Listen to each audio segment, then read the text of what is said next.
Relations between the US and Russia are the worst they've been in several decades. Now, US President Joe Biden and Russia's Vladimir Putin say they will meet face-to-face in Geneva next month to discuss all the issues between them.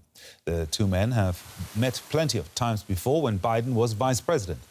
This time, it's different. In his first 4 months, President Biden has expelled diplomats and hit Moscow with multiple rounds of sanctions over allegations of Russian interference in the US election, over Kremlin involvement in a cyberattack, and over the jailing of opposition leader Alexei Navalny. Moscow says Putin is keen to discuss everything, from bilateral ties to regional conflicts and international challenges.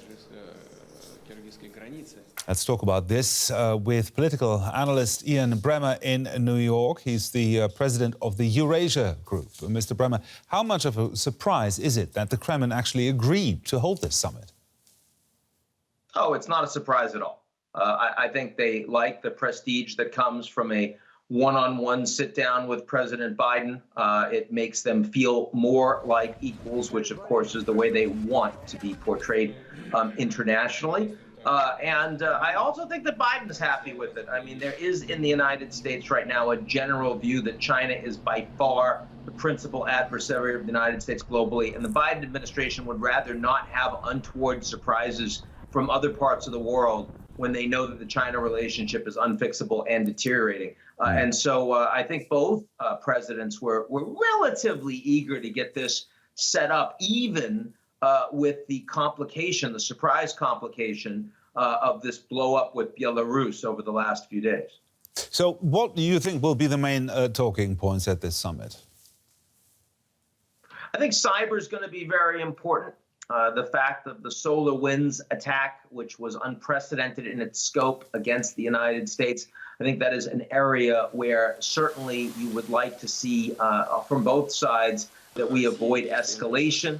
And so I think that'll be high on the agenda. And Ukraine, another area where the United States is deeply happy with Russia's behavior, both historically and ongoing. But there are some areas where there can be some cooperation. As you know, the Biden administration has extended the START agreement on nuclear forces with the Russians for 5 years. I think they'd like to see some movement on further negotiations around nuclear arms control. And also the Biden administration would really like to see the Russians be more constructive on climate in the run-up to the COP26 summit coming up this fall. And there I expect there will be some engagement directly with Putin. Well, let's talk about the situation in Belarus at the moment and the forced plane landing.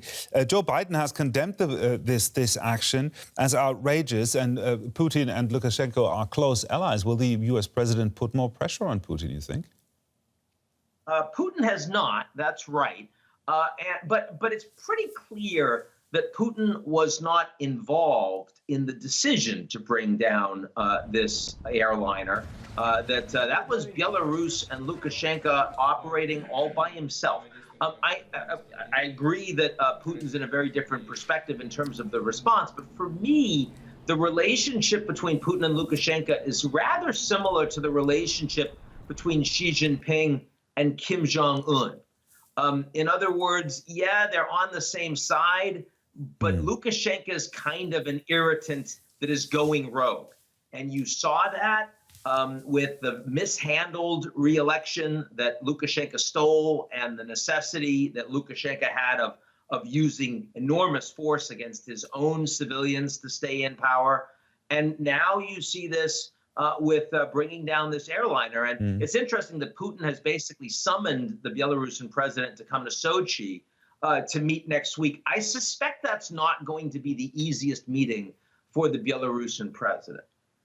Stay with us, Ian, because we'd like to talk to you some more about Belarus in just a moment. To remind our viewers, the country is currently facing further isolation from the EU for forcing a passenger jet to divert to Minsk in order to arrest dissident journalist Roman Protasevich. Belarusian airlines have been banned from EU airspace and airports in response, and those involved in the action will face economic sanctions and travel restrictions. EU leaders have also agreed to freeze a €3 billion investment package. A little earlier, German Chancellor Angela Merkel called once more for Protasevich to be released immediately. I can only describe it as worrying and shocking, as UK Prime Minister Boris Johnson said.